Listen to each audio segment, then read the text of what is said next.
जय Hind and hello guys, स्वागत है आपका आपके अपने YouTube चैनल ज्ञानदे होस्ट में। और इस वीडियो में मैं आपको बताने वाला हूं नीट यूजी 2026 ऑनलाइन फॉर्म के बारे में, जहां पर गाइस आपको latest update and last date update के साथ में फॉर्म कैसे फिल करना है इसके बारे में पूरी जानकारी दी जाएगी। गाइस इस फॉर्म को फिल करने की लास्ट डेट 8 मार्च 2026 है, तो आपके पास ज़्यादा समय बचा नहीं है, 4-5 दिन ही बचे हुए इस फॉर्म को भरने में। और क्या पता आप इस वीडियो को किस दिन वॉच कर रहे हो, जिससे कि आपके पास 2 ही दिन बाकी हो या 1 दिन बाकी हो या फिर 3 दिन बाकी हो। तो गाइस जितना जल्दी हो सके आपको इस फॉर्म को भर लेना है अगर आप इसमें अप्लाई करने के लिए एलिजिबल है। इस वीडियो के अंदर आपको कंप्लीट इन्फॉर्मेशन दी जाएगी, जिसमें कि आपको बताया जाएगा कि कैसे आपको रजिस्ट्रेशन करना है, कैसे आपको ईमेल वेरिफिकेशन, अब नंबर वेरिफिकेशन करना है, साथ ही साथ डॉक्यूमेंट्स कैसे अपलोड करने हैं, कोड आपको कैसे भरने हैं, क्वालिफिकेशन की जानकारी, कास्ट सर्टिफिकेट की जानकारी, ये सब आपको कैसे देनी है, सभी डिटेल्स बहुत ही अच्छे से एक्सप्लेन की जाएगी। तो वीडियो को आराम से बिना स्किप किए पूरा देखना है। चलिए शुरू करते हैं। फटाफट से वीडियो को लाइक शेयर करके चैनल को सब्सक्राइब कर ले और जो लिंक वीडियो के डिस्क्रिप्शन में दिया इसको ओपन कर लेना।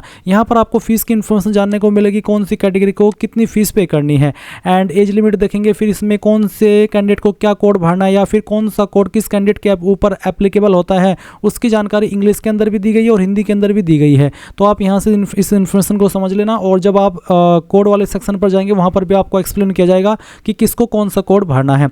अब आप यहाँ पर इंपॉर्टेंट लिंक के सेक्शन में आएंगे और अप्लाई ऑनलाइन लिंक ओपन करेंगे। अब गाइज आपके सामने यहाँ पर अप्लाई पोर्टल आ जाएगा। यहाँ पर आ जाने के बाद में सबसे पहले आपको न्यू रजिस्ट्रेशन इसके ऊपर क्लिक करना है। इसके ऊपर क्लिक करने के बाद आपके सामने इंस्ट्रक्शंस आएंगे। आप यहाँ से भी फीस की इन्फॉर्मेशन एंड जो बाकी इन्फॉर्मेशन है वो डबल चेक कर सकते हैं। सभी इन्फॉर्मेशन जब आप चेक कर ले तो गाइज आपको यहाँ पर नीचे की तरफ आना है और यहाँ पर टिक करके क्लिक है टू प्रोसीड, इसके ऊपर क्लिक करना है। देन गाइज यहाँ पर आपको जो इन्फॉर्मेशन अपनी भरनी है, ये इन्फॉर्मेशन आपको 10th के सर्टिफिकेट के अकॉर्डिंग भरनी है। तो कैंडिडेट नेम के अंदर जो भी आपका नाम 10th के सर्टिफिकेट के अंदर है वो नाम आप यहाँ पर इंग्लिश के कैपिटल लेटर में लिख दीजिएगा। फिर आपको यहाँ पर आपके फादर का नेम एंटर करना है, पूरा नाम आप यहाँ पर डाल दीजिएगा। इसके बाद आपको आपकी माताजी का नाम यहाँ पर देना है। फिर जो डेट ऑफ बर्थ है आपकी वो आप यहाँ पर सिलेक्ट कर लेंगे, पहले डे, फिर उसके बाद में जो भी आपका मंथ है वो, और फिर आपका जो भी ईयर है वो भी आप यहाँ पर सिलेक्ट कर लेंगे। इसके बाद आप देखेंगे जेंडर, तो जो भी आपका जेंडर है मेल फीमेल या थर्ड जेंडर वो आप यहाँ पर सिलेक्ट कर लें। इसके बाद जो इन्फॉर्मेशन आपने ऊपर भरी है वो इन्फॉर्मेशन आपको यहाँ पर नीचे दोबारा फिल करके वेरीफाई करनी है। जैसे कि आप यहाँ पर आपका नाम अगेन डालेंगे, उसके बाद में आपको फादर का नेम यहाँ पर दोबारा डाल करके वेरीफाई कर देना है। फिर आप यहाँ पर आपकी माताजी का नाम एंटर करेंगे। माताजी का नाम एंटर करने के बाद में आप यहाँ पर जो डेट ऑफ बर्थ अभी आपने ऊपर की तरफ सेलेक्ट की और डेट ऑफ बर्थ आपको अगेन यहाँ पर सेलेक्ट करनी है। फिर यहाँ पर आपको आपका जेंडर सेलेक्ट कर लेना है। इसके बाद आता है आपका प्रेजेंट एड्रेस, तो जो भी आपका प्रेजेंट एड्रेस है वो आपको देना है। आपको यहाँ पर ये बोला है कि परीक्षा शहरों का निर्धारण अभ्यर्थी के स्थायी और वर्तमान पते के आधार पर किया जाएगा, कृपया विवरण ध्यानपूर्वक दर्ज करें। यानी कि जो आपका एग्ज़ाम सेंटर है या फिर जो आपका परीक्षा शहर है उसका जो आपको वितरण किया जाएगा, आपको जो एग्ज़ाम सेंटर अलॉट किया जाएगा या एग्ज़ाम सिटी अलॉट की जाएगी वो आपकी प्रेजेंट एड्रेस और परमानेंट एड्रेस को ध्यान में रखते हुए की जाएगी। अब आप यहाँ पर जो भी आपकी एड्रेस लाइन फर्स्ट है वो डालें और 2 डालें, फिर 3 डाल दें। मैं आपको अगर सिंपल वर्ड में कहूँ तो जो भी आपका एड्रेस है वो आप इन 3 लाइन के अंदर एडजस्ट कर दीजिए, थोड़ा थोड़ा पार्ट तीनों लाइन के अंदर डाल देना। फिर आप अपनी कंट्री सेलेक्ट कर लेंगे। उसके बाद जो आपकी स्टेट है वो स्टेट आपको सेलेक्ट कर लेनी है, अपनी डिस्ट्रिक्ट आपको यहाँ पर सेलेक्ट कर लेनी है और जो आपका पिन कोड है वो भी आपको यहाँ पर डाल देना है। नीचे आता है आपकी इलेक्ट्रॉनिक कम्युनिकेशन एड्रेस यानी कि ईमेल और आपका नंबर, तो आपका जो भी ईमेल एड्रेस है वो आप यहाँ पर डाल देंगे, उसको दोबारा डाल करके वेरीफाई करेंगे। फिर अपना मोबाइल नंबर डालेंगे, मोबाइल नंबर को भी दोबारा डाल करके वेरीफाई कर देंगे। कोई अन्य फ़ोन नंबर यूज करते तो अल्टरनेटिव नंबर के अंदर डाल देना, नहीं तो आप चाहे तो इस ऑप्शन को खाली छोड़ सकते हैं। फिर नीचे आता है आपका परमानेंट एड्रेस, ऊपर जो आपने भरा हुआ था प्रेजेंट एड्रेस और ये है आपका परमानेंट एड्रेस। अगर ये और वो आपका एड्रेस सेम है तो आप यहाँ पर इसको टिक कर देना, अगर सेम नहीं है तो अनटिक करके अलग से अपना प्रेजेंट एड्रेस फिल कर देना। इसके बाद आप यहाँ पर एक पासवर्ड बनाएंगे। पासवर्ड आपका कैसा हो उसका आप एग्जाम्पल देख लीजिए। पासवर्ड के अंदर इंग्लिश का कैपिटल लेटर कम से कम 1, स्मॉल लेटर कम से कम 1, स्पेशल कैरेक्टर और साथ ही डिजिट, कुछ इस तरह का पासवर्ड आप यहाँ पर बना लेंगे और उस पासवर्ड को दोबारा डाल करके वेरीफाई कर देंगे। फिर आप एक सिक्योरिटी क्वेश्चन सिलेक्ट करेंगे।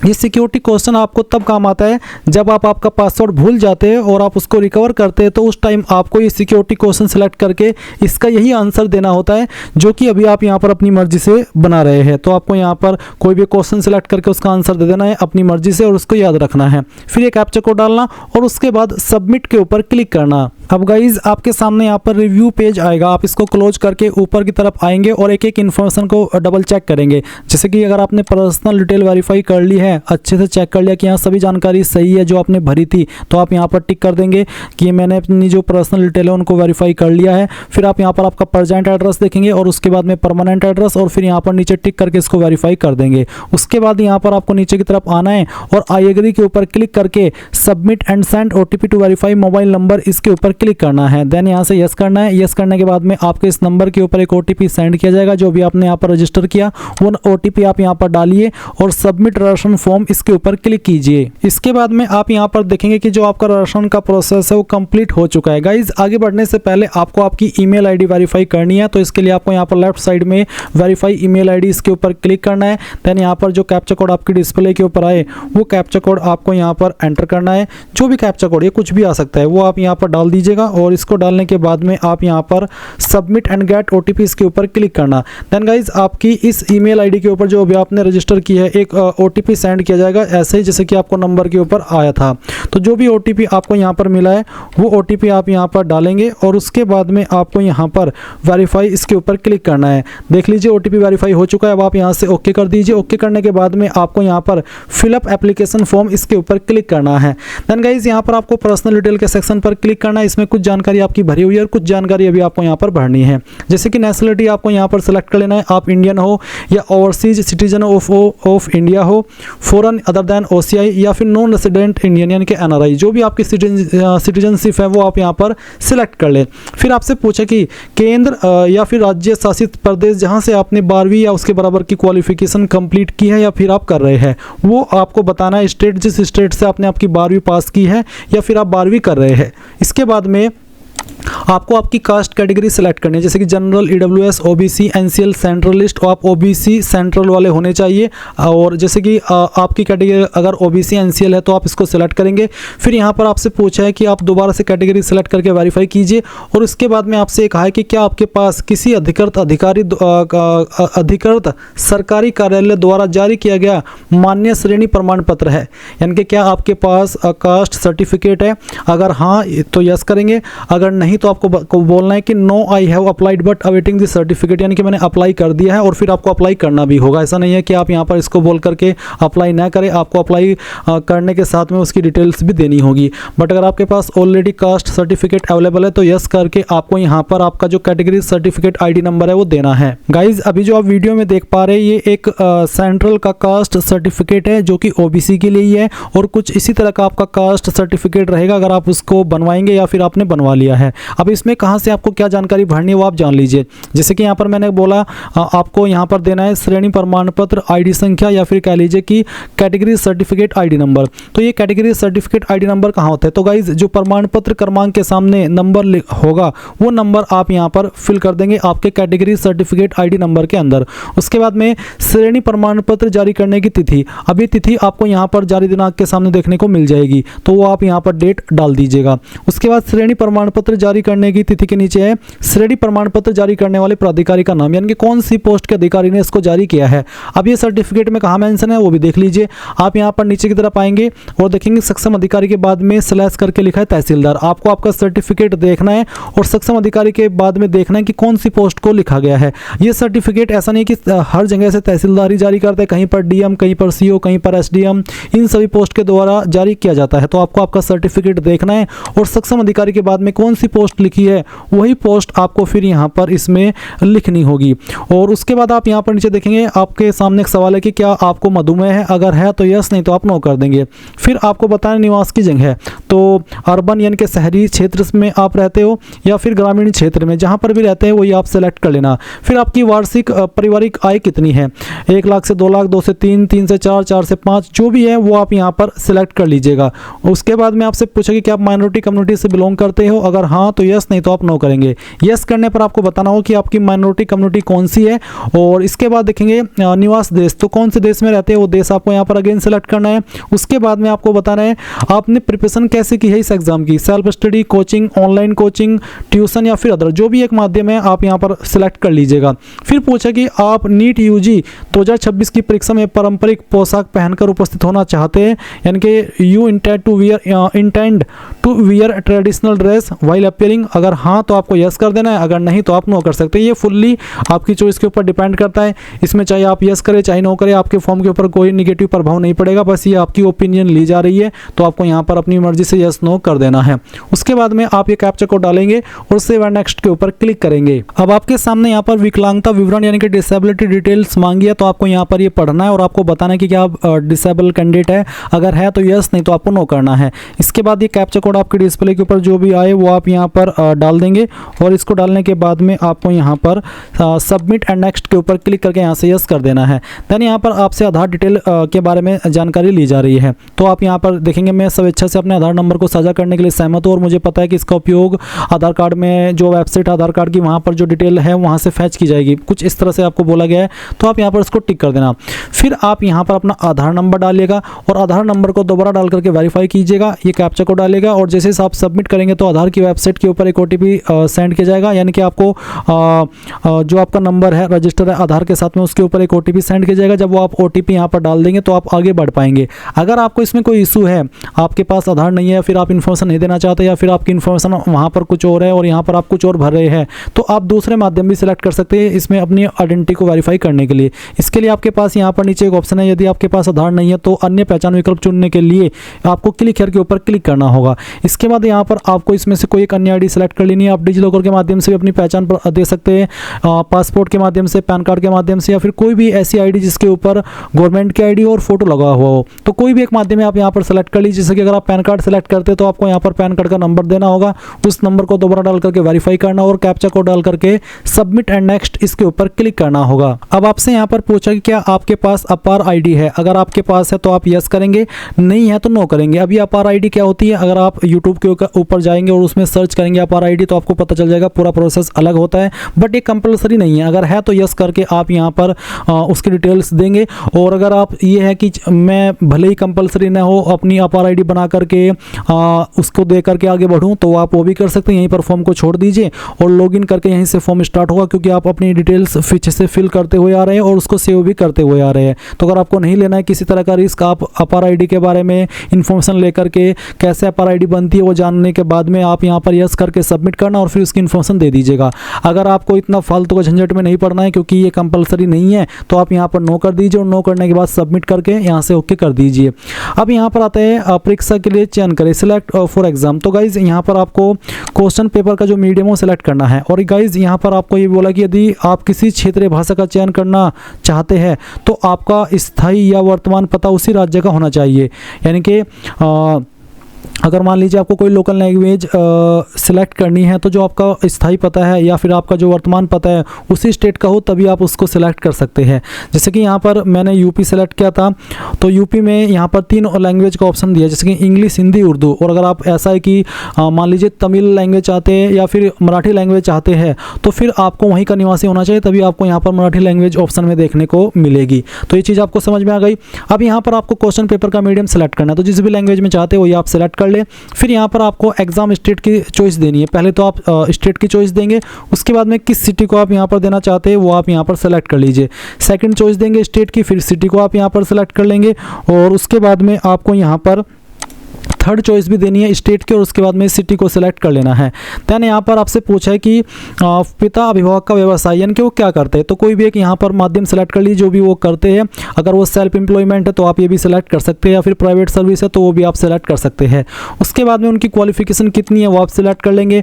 मदर की ऑक्यूपेशन क्या है वो आपको यहाँ पर सिलेक्ट कर लेना है, और उसके बाद में आपको यहाँ पर उनकी क्वालिफिकेशन भी सिलेक्ट कर लेनी है। फिर आप ये कैप्चा कोड डालेंगे और सेव एंड नेक्स्ट के ऊपर क्लिक कर देंगे। नाउ आपके सामने क्वालिफिकेशन की जानकारी आ चुकी है। आपको यहाँ पर इसमें बोला है कक्षा 12वीं की योग्यता के लिए कृपया योग्य परीक्षा कोड सावधानी पूर्वक दर्ज करें। विवरण के लिए कृपया सूचना पुस्तिका में अध्याय 6 में योग्यता और योग्य परीक्षा कोड देखें। मैं आपको पूरी कोशिश करूंगा कि इस वीडियो के अंदर अच्छे से मैं ही एक्सप्लेन कर दूं कि किन कैंडिडेट को कौन सा कोड सेलेक्ट किस सिचुएशन में करना है। तो वीडियो को अच्छे से देखना है और समझना है। अब यहाँ पर पहले तो 10वीं की इन्फॉर्मेशन देनी है, तो 10वीं में आप यहाँ पर पास सेलेक्ट कर लीजिए। फिर किस साल के अंदर आपने पास कर ली थी वो साल आपको यहाँ पर सेलेक्ट कर लेना है, फिर आपको यहाँ पर इसमें जो क्वालिफाइंग एग्ज़ाम है इसमें यहाँ पर 10th और इक्विवेलेंट सेलेक्ट कर लेना है। आपकी स्कूलिंग कहाँ से हुई है, रूरल यानी कि ग्रामीण एरिया से या फिर शहरी एरिया से, जहाँ से भी हुई है वो आप सेलेक्ट कर ले। उसके बाद में गवर्नमेंट की, आपका स्कूल किस तरह का था, गवर्नमेंट स्कूल था, फुल्ली गवर्नमेंट एडेड प्राइवेट यानी कि जो सरकार द्वारा सहायता प्राइवेट स्कूल होते हैं उस टाइप का था, या फिर फुल्ली प्राइवेट, कोई सहायता नहीं मिलती थी गवर्नमेंट की तरफ से, या फिर एकलव्य मॉडल रेसिडेंटल स्कूल, या फिर ओपन एंड डिस्टेंस लर्निंग, या केंद्रीय विद्यालय, या फिर जवाहर नवोदय विद्यालय या अदर। तो किस टाइप का स्कूल था, जैसे कि मेरा स्कूल था गवर्नमेंट द्वारा थोड़ी सहायता मिलती थी, तो ये है गवर्नमेंट एडेड प्राइवेट इस टाइप का। तो ये आप ही को पता होगा कि मेरा स्कूल किस टाइप का था, वो आपको यहाँ पर खुद से सेलेक्ट करना है, मैं उसमें कोई हेल्प नहीं कर सकता। हाँ, उसमें मैं कैसे बताऊँ, वो आप ही को पता होगा कि मेरा स्कूल इस टाइप का था, तो वही आपको यहाँ पर सेलेक्ट कर लेना है। उसके बाद में ये बताना कि कौन सी स्टेट के अंदर आपका स्कूल था। उसके बाद में फिर आपको डिस्ट्रिक्ट बतानी है जिस डिस्ट्रिक्ट के अंदर आपका स्कूल था, और फिर आप यहाँ पर देखेंगे आपको बोर्ड नेम देखने को मिल जाएंगे। तो इसमें आपको काफ़ी सारे बोर्ड देखने को मिलेंगे, तो जो भी आपका बोर्ड था वो बोर्ड आपको यहाँ पर सेलेक्ट कर लेना है। अगर आपको यहाँ पर ढूंढने के बाद में आपका बोर्ड देखने को न मिले तो आप अदर का ऑप्शन सेलेक्ट कर सकते हैं और उसके बाद खुद से अपने बोर्ड का नाम दे सकते हैं। बट अगर आपको यहीं पर अपने बोर्ड का नाम दिखाई दे रहा है तो आप उसको सेलेक्ट कर लीजिएगा। उसके बाद में किसके अंदर आपके नंबर थे, परसेंटेज, CGPA या फिर अदर, जो भी माध्यम था वही आप सेलेक्ट कर लेंगे। अगर परसेंटेज तो आपको बताना है कि टोटल नंबर क्या थे, वो आप यहाँ पर डालेंगे। फिर उसमें से कितने नंबर आपको आए थे वो आप यहाँ पर एंटर कर देंगे। फिर गाइस परसेंटेज आपकी ऑटोमेटिकली कैलकुलेट कर ली जाएगी। अब आपको जो रोल नंबर था आपका वो भी आपको यहाँ पर मेंशन कर देना है। और फिर इसके बाद में आप यहाँ पर देखेंगे स्कूल कॉलेज का नाम और पता, तो जो भी आपका स्कूल कॉलेज का नाम था वो आपको यहाँ पर पूरा एंटर करना है एड्रेस सहित। तो पूरा नाम आपके स्कूल कॉलेज का डालिए और फिर उसके बाद में जो एड्रेस है वो भी आप यहाँ पर लिख दीजिए। फिर पूछा है स्कूल कॉलेज पिन कोड। अब ये पिन कोड क्या होता है उसके बारे में थोड़ा सा कन्फ्यूजन रहता है बच्चों के दिमाग में, तो मैं क्लियर कर देता हूँ। तो गाइज जिस भी एरिया के अंदर आपका स्कूल कॉलेज स्थित होता है वही आपके स्कूल कॉलेज का पिन कोड होता है। जैसे कि मेरा कॉलेज या स्कूल सहारनपुर के अंदर है तो सहारनपुर का पिन कोड है 247001, तो मैंने यहाँ पर एक कोड डाल दिया। अब आपको भी देखना है कि जिस एरिया के अंदर आपका स्कूल है उस एरिया का आप गूगल के अंदर सर्च कर लेना पिन कोड क्या है, और जो भी पिन कोड होगा वो पिन कोड आप यहाँ पर डाल दीजिएगा। इसके बाद 12वीं की इन्फॉर्मेशन आती है। तो 12वीं अगर आप पास कर चुके तो आपको पास सेलेक्ट करना है। अगर आप कर रहे हैं तो आप अपेयरिंग सेलेक्ट करेंगे। अपेयरिंग सेलेक्ट करने पर कुछ इन्फॉर्मेशन आपको नहीं देनी है उन कैंडिडेट के मुकाबले जो कि अपनी 12वीं पास कर चुके हैं। जैसे कि अगर मैं अपेयरिंग सेलेक्ट करता हूं तो मुझे रिजल्ट मोड नहीं सेलेक्ट करना होगा, ना ही रोल नंबर देना होगा। मुझे यहाँ पर बाकी की इन्फॉर्मेशन देनी होगी, जैसे कि पासिंग ईयर इसमें सिर्फ 2026 से आएगा क्योंकि 2026 के अंदर ही आपकी पास होगी। फिर इसमें कोड 01 सेलेक्ट होगा और उसके बाद में यहाँ पर बताना होगा कि स्कूल का स्थान क्या है, ये सब। और गाइज अगर आप पास है तो आपको पास सेलेक्ट करने पर यहाँ पर बताना है किस साल के अंदर आपने पास कर ली थी, और फिर आपको यहाँ पर बताना होगा कि आपका कोड कौन सा है, code 2, code 3, code 4, code 5, code 6 और कोड 7। अब इसमें कोड 2 में क्या है चलिए मैं आपको बताता हूँ। जो मैंने आपको लिंक दिया है हमारी वेबसाइट का इस वीडियो को डिस्क्रिप्शन में, जब आप इसको ओपन करेंगे तो आपको यहाँ पर सभी कोड की डेफिनेशन दी गई है, इंग्लिश के अंदर भी और हिंदी के अंदर भी।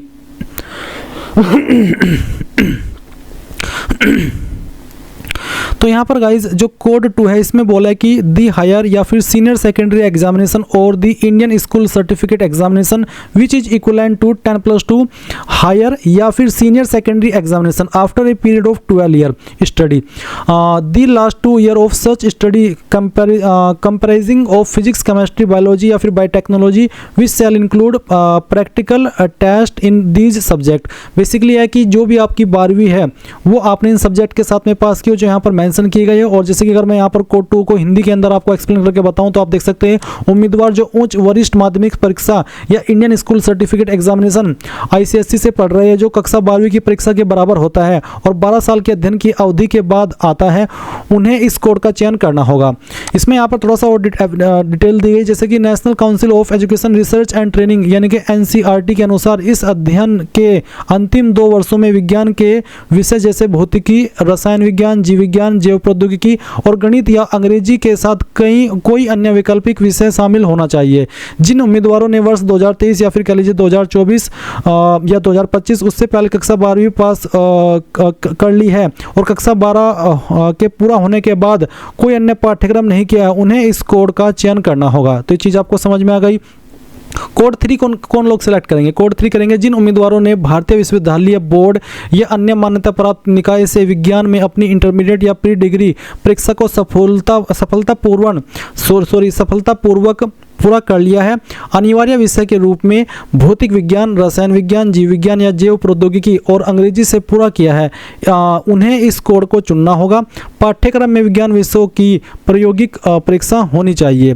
जिन उम्मीदवारों की कक्षा 12वीं या इसके समकक्ष योग्यता परीक्षा किसी राज्य बोर्ड से पूरी हुई है, उन्हें भी इस कोड का चयन करना होगा। तो समझ में आ गया कि कौन सा कोड किसको सिलेक्ट करना है। इसी प्रकार से आप कोड 4 पढ़ेंगे, कोड 5 पढ़ेंगे, कोड 6 पढ़ेंगे और कोड 7 यहाँ पर दिया गया। जैसे कि जिन उम्मीदवारों ने किसी अन्य परीक्षा को पास किया जो कि स्कोप और स्टैंडर्ड पिछले 2 वर्षों के 10+2 अध्ययन जिसमें भौतिकी, रसायन विज्ञान और जीव विज्ञान, जैव प्रौद्योगिकी शामिल है, जिसमें इन विषयों में व्यवहारिक परीक्षा शामिल होगी, किसी भारतीय विश्वविद्यालय बोर्ड की इंटरमीडिएट विज्ञान परीक्षा के बराबर पाया जाता है, इस कोड को चुनना होगा। एक विदेश से योग्यता परीक्षा पूरी करने वाले उम्मीदवार को भी इस कोड को भरना आवश्यक है, यानी कि जो विदेश से करते हैं वो भी इस कोड को ही सिलेक्ट करेंगे। अभी गाइज यहाँ पर आप में से बहुत सारे कैंडिडेट कंफ्यूज हो रहे होंगे कि हम कौन सा कोड सिलेक्ट करें। तो मैं आपको सिंपल वर्ड में बताऊँ, अगर आप बिल्कुल आराम से आपकी क्वालिफिकेशन कंप्लीट करते हुए जा रहे हैं, जैसे कि आपने 11वीं के बाद में 12वीं की हो, तो आपको यहाँ पर बिना सोचे समझे तीसरा कोड सिलेक्ट कर लेना है। ये उन्हीं के लिए है जो कि अपना जो क्वालिफिकेशन है वो कर रहे हैं, कोई बीच में उन्होंने ड्रॉप नहीं लिया, उन्होंने अपनी 10वीं की, 11वीं की और 11वीं के बाद उन्होंने 12वीं पास की है, तो वो यहाँ पर अपना कोड 3 सेलेक्ट कर लेंगे। तो समझ में आ गया कि जो नॉर्मल अपने बिना किसी ड्रॉप के क्वालिफिकेशन कंप्लीट करते हुए जा रहे हैं उनको कोड जो है आपका 3 वो सिलेक्ट करना होगा। उसके बाद में पैलेस ऑफ स्कूल आपको बताना है कि ग्रामीण था या फिर शहरी था, जो भी था वो आप सिलेक्ट कर लेंगे। उसके बाद में किस टाइप का आपका स्कूल था वो भी आपको यहाँ पर सिलेक्ट कर लेना है। फिर आपको यहाँ पर बताना है कि कौन सी स्टेट के द्वारा आपने पास किया है। फिर उसके बाद में आपकी डिस्ट्रिक्ट बतानी जहाँ से आपने आपकी 12वीं पास की है। फिर आपको यहाँ पर आपका जो बोर्ड है वो भी आपको यहाँ पर ऐसे ही सिलेक्ट कर लेना है जैसे कि आपने आपका जो 10वीं का बोर्ड है वो सिलेक्ट किया है। ये जो आपका बोर्ड है वो सिलेक्ट करने के बाद में आप यहाँ पर इसी प्रकार से स्कूल कॉलेज का नाम और जो एड्रेस है वो डालेंगे और अपना 12वीं जहाँ से आपने आपकी 12वीं की है उसका पिन कोड भी डाल देंगे स्कूल कॉलेज का। फिर आप ये कैप्चा कोड डालेंगे और सेव एंड नेक्स्ट कर देंगे। अब आपके सामने यहाँ पर एडिशनल डिटेल का सेक्शन आ चुका है जहाँ पर आपसे पूछा कि आप जुड़वा है और दोनों नीट यूजी 2026 के लिए आवेदन कर रहे हैं। अगर आप ऐसे कैंडिडेट है तो यस कर देंगे, नहीं तो आपको नो करना है। फिर पूछा क्या आप कभी नीट यूजी परीक्षा में उपस्थित हुए हैं, अगर हुए हैं तो यस करना है, नहीं हुए हैं तो आप नो करेंगे। आपको पैलेस ऑफ बर्थ बताना है, उसके बाद में अपना अगेन, फिर उसके बाद में आपको यहाँ पर आपकी अगेन डिस्ट्रिक्ट स्टेट बतानी है, फिर अपनी डिस्ट्रिक्ट भी बतानी है जहाँ पर आप पैदा हुए हैं। तीसरी बार इन्फॉर्मेशन दे रहे हैं आप पैदा होने की। ऐसा लग रहा है कि बस बिल्कुल ही पूछना चाहते हैं कि बस ये पूछने की कोशिश करें कि आपकी दाई माँ कौन थी, बट ये पूछ नहीं पा रहे। और ये भी पूछने की कोशिश कर रहे हैं कि आपका जन्म किस हॉस्पिटल में हुआ था या कौन सी दाई ने कराया था, साथ में कौन कौन खड़ा था। ऐसा लग रहा है कि इतनी इन्फॉर्मेशन लेना चाहते हैं, बट क्या करें, मजबूर है। सिर्फ बार बार घुमा फिरा के यही चीज़ पूछ रहे हैं कि आप कहाँ पर पैदा हुए थे, कौन सी स्टेट में हुए थे और कौन सी डिस्ट्रिक्ट में हुए थे। मैं खुद इरीटेट हो चुका हूँ, तीसरी बार ये मैं इन्फॉर्मेशन दे रहा हूँ। अगर आप वीडियो शुरू से देख रहे हैं तो आपको पता चल गया होगा कि तीसरी बार आपकी नेशनलिटी, आपकी स्टेट और आपकी डिस्ट्रिक्ट आपसे पूछी जा रही है। चलिए, इनकी मर्जी, क्या कर सकते हैं। अब आप ये कैप्चा कोड डाल दीजिए, जो भी कैप्चा कोड आपके डिस्प्ले के ऊपर आए, और उसके बाद में आपको यहाँ पर सेव एंड नेक्स्ट के ऊपर क्लिक करके यस कर देना है। यस करने के बाद में यहाँ पर आपको अगेन आपके जो पेरेंट है उनकी इन्फॉर्मेशन देनी है, तो आपको आपकी कंट्री सेलेक्ट कर लेनी है। फिर उसके बाद में आपके जो भी पेरेंट है उनका मोबाइल नंबर और ईमेल आईडी यहाँ पर डालनी है, और ऐसी नंबर और ऐसी ईमेल आईडी देना जो कि अभी आप एक्सेस कर सके, यानी कि उसको चेक कर सके, क्योंकि इसके ऊपर ओटीपी जाएगा। जब तक ओटीपी वेरीफाई नहीं होगा तब तक आप आगे भी नहीं बढ़ सकते, इसलिए सही इन्फॉर्मेशन देनी है। और फिर ये कैप्चा को डाल करके गेट ओटीपी के ऊपर क्लिक करना है। तो जैसे कि मैंने अभी आपको कहा था कि आपके नंबर और ईमेल दोनों पर ओटीपी सेंड किया जाएगा, जो भी आपने पेरेंट की कैटेगरी में यहाँ पर डाला है तो चेक कीजिए और ओटीपी यहाँ पर डाल दीजिए, और फिर वेरीफाई एंड नेक्स्ट के ऊपर क्लिक करके आप यहाँ पर देखेंगे कि आपको लाइव फोटोग्राफ लेना है। तो आपको क्या करना है, आपका जो कैमरा है वो ऑन हो जाएगा, या फिर आप अगर मोबाइल से करना चाहते तो इस QR कोड को स्कैन करके अपने मोबाइल से भी आपका फोटो कैप्चर कर सकते हैं। सिंपली कैप्चर लाइव फोटोग्राफ, इसके ऊपर क्लिक कीजिए, आपका फोटो कैप्चर होगा। अपलोड फोटोग्राफ के ऊपर क्लिक करके इसको अपलोड कर दीजिए। इसके बाद आपका लाइव फोटोग्राफ कैप्चर हो जाएगा, तो आप यहाँ पर देखेंगे सेव एंड नेक्स्ट का ऑप्शन, आप इसके ऊपर क्लिक करके यस कीजिए, और यस करने के बाद में आपको यहाँ पर खुद का एक फोटो भी अपलोड करना है। तो आप यहाँ पर चूज फाइल, इसके ऊपर क्लिक कीजिए, और जहाँ पर भी आपकी फ़ोटो फाइल है वो आपको यहाँ पर सिलेक्ट कर लेनी है। तो फोटो फाइल जहाँ पर भी आपकी अवेलेबल है वो आप सिलेक्ट कीजिए और इसको ओपन कर दीजिए। जैसे आपकी फ़ोटो फाइल अपलोड हो जाएगी तो आप क्लिक है टू व्यू अपलोडेड डॉक्यूमेंट के ऊपर क्लिक करके उसको व्यू भी कर सकते हैं। फिर आपको यहाँ पर बाएं और दाएं हाथ की उंगलियों और अंगूठे का निशान लगाने हैं, left and right hand fingers and thumb impression, यानी कि बेसिकली पूरे हाथ के ही आपको यहाँ पर लगाने होंगे। बाएं और दाएं हाथ की उंगली उंगली और अंगूठे यानी कि पूरा का पूरा आपको हाथ छाप देना है। किस तरह का छापना है, कैसे छापना है, वो आप यहाँ पर उसका डेमो देख लीजिए। अभी जो आप वीडियो में देख पा रहे हैं कुछ इसी तरह से आपको छापना होगा। आपको यहाँ पर लिखना भी होगा कि ये लेफ्ट हैंड है और ये राइट हैंड है। पूरा का पूरा हाथ आप एक ब्लैंक पेपर यानी कि कोरा कागज़ लीजिए और उसके ऊपर छाप दीजिए। फिर उसके बाद उस फाइल को यहाँ पर अपलोड करेंगे। साइज 10 से 200 KB के बीच में होना चाहिए। फिर आप यहाँ पर आपका सिग्नेचर अपलोड करेंगे। इसका साइज 10 से 100 KB के बीच में रखा है, तो जहाँ पर सिग्नेचर की फाइल है सिलेक्ट कीजिए, ओपन कीजिए, अपलोड ओरिजिनल के ऊपर क्लिक करके आप यहाँ पर इसको डन कर दीजिए। इसके बाद में गाइज आपको यहाँ पर आपका कैटेगरी सर्टिफिकेट या फिर जो आपने कैटेगरी सर्टिफिकेट के लिए अप्लाई किया है उसका जो रिसिप्ट है वो आपको अपलोड करनी है। इसका फॉर्मेट PDF का रखा है, साइज 50 से 300 KB के बीच में। अब मान लीजिए ये फाइल आपकी इमेज में है, तो आप इसको PDF में कैसे बनाएंगे वो जान लीजिए। गूगल के अंदर आना और सर्च करना इमेज टू PDF। जब आप इमेज टू PDF सर्च करेंगे तो आपको ये पहले वाली वेबसाइट ओपन कर लेनी है। फिर सिलेक्ट JPG इमेज के ऊपर क्लिक करना और जो आपने सर्टिफिकेट बनवाना दिया था या फिर जो भी आपके पास है सर्टिफिकेट या उसकी रिसिप्ट, वो फाइल आपको यहाँ पर सेलेक्ट करनी है और ओपन करना है। उसके बाद में आप कन्वर्ट टू PDF के ऊपर क्लिक करेंगे और एक सिंगल क्लिक के अंदर आपकी फाइल PDF के अंदर बन जाएगी। फिर आप यहाँ पर उस फाइल को सिलेक्ट करके अपलोड कर देंगे। देन आपको 10th की मार्कशीट अपलोड करनी है। इसका भी फॉर्मेट PDF का ही रखा है, इसको भी आप ऐसे ही कन्वर्ट कर लेना इमेज से PDF में, जैसे कि मैंने अभी आपको बताया। उसके बाद में आपको 10वीं का सर्टिफिकेट अपलोड करना है। अगर आपकी मार्कशीट और सर्टिफिकेट एक ही है, अलग अलग नहीं है, तो जो आपने मार्कशीट में अपलोड किया वही आप सर्टिफिकेट में अपलोड कर दीजिए। अगर अलग अलग है तो अलग अलग से अपलोड कर देना। फिर वर्तमान एवं स्थायी पता, जिसमें कि आपको जो प्रमाण है वो देना होगा। वर्तमान एवं स्थायी पता प्रमाण यानी कि दोनों का देना होगा, वर्तमान वाले का भी और जो आपका स्थायी है यानी कि परमानेंट एड्रेस और प्रेजेंट एड्रेस, दोनों का प्रूफ देना है। एक ही PDF में अपलोड करें, जैसे कि मैंने आपको बताया। आप उसको इमेज से PDF में बना लेंगे और जो भी आपके पास प्रूफ है प्रेजेंट एड्रेस का और परमानेंट एड्रेस का, वो आपको यहाँ पर अपलोड करना है। इसी तरीके से आप गूगल के अंदर सर्च करना इमेज टू PDF और ये पहली वाली वेबसाइट ओपन करके सिलेक्ट JPG इमेज। आपको यहाँ पर सभी इमेज सेलेक्ट कर लेने हैं, जैसे कि 2 ही हो सकते हैं या 4, जितने भी होंगे वो आप यहाँ पर इस तरह से सिलेक्ट कर लेंगे और उसके बाद में आपको यहाँ पर ओपन करना। इस तरह से फाइल आएगी। आप कन्वर्ट टू PDF के ऊपर क्लिक करेंगे और वो फाइल PDF में बन जाएगी। फिर आप उसको यहाँ पर अपलोड कर देंगे। फिर आप आइडेंटिटी प्रूफ में जो भी आपकी ID आपने अभी दी है इस फॉर्म को भरते समय, वो ID को सेलेक्ट करेंगे और यहाँ पर अपलोड कर देंगे। ये सभी फाइल अपलोड करने के बाद में इस तरह से आपके सामने आ जाएगी। फिर आप ये कैप्चा को डाल करके सेव एंड नेक्स्ट के ऊपर क्लिक करना और यस कर देना। यस करने के बाद में आपके सामने फाइनल रिव्यू पेज आ चुका है। आप इसको क्लोज कीजिए और एक एक सेक्शन को यहाँ पर इस तरह से चेक करते हुए टिक कर दीजिए कि हाँ मैंने इनको वेरीफाई कर लिया है। सभी सेक्शन को आप यहाँ पर टिक जब कर देंगे तो आपको यहाँ पर नीचे की तरफ आना है और जो आपने डॉक्यूमेंट्स अपलोड किए उनको भी चेक करना है और फिर यहाँ पर टिक करके फाइनल सबमिशन ऑफ एप्लीकेशन के ऊपर क्लिक करना और यहाँ से यस कर देना है। यस करने के बाद में गाइस आपके सामने ये वाला इंटरफेस आएगा। अब आप पे एग्जामिनेशन फीस के ऊपर क्लिक कीजिए और ऑनलाइन पेमेंट को सिलेक्ट करके प्रोसीड फॉर पेमेंट यहाँ से ओके कीजिए और अभी आपके सामने पेमेंट के जो बिल डेस्क है वो आ जाएगी। कोई भी एक यहाँ पर इनमें माध्यम सेलेक्ट करके प्रोसीड फॉर पेमेंट जब आप क्लिक करेंगे तो देख लीजिए आपके सामने सभी विकल्प आ चुके हैं। जिस माध्यम से आपको फीस जमा करनी है आप कर दीजिए। जैसे फीस सक्सेसफुल हो जाएगी तो गाइज आप अपने फॉर्म का फाइनल प्रिंट आउट ले पाएंगे और तभी जाकर के आपका फॉर्म फाइनल माना जाएगा। इस तरह से गाइज आप लोग नीट UG 2026 ऑनलाइन फॉर्म को भर पाएंगे। आई होप ये प्रोसेस आपको पसंद आया होगा। ये सभी इन्फॉर्मेशन इतने ध्यान से इतने अच्छे से एक्सप्लेन करने के बाद भी अगर कोई सवाल डाउट रह गया हो तो कमेंट के माध्यम से पूछ लीजिएगा। Thanks for watching. जय हिंद।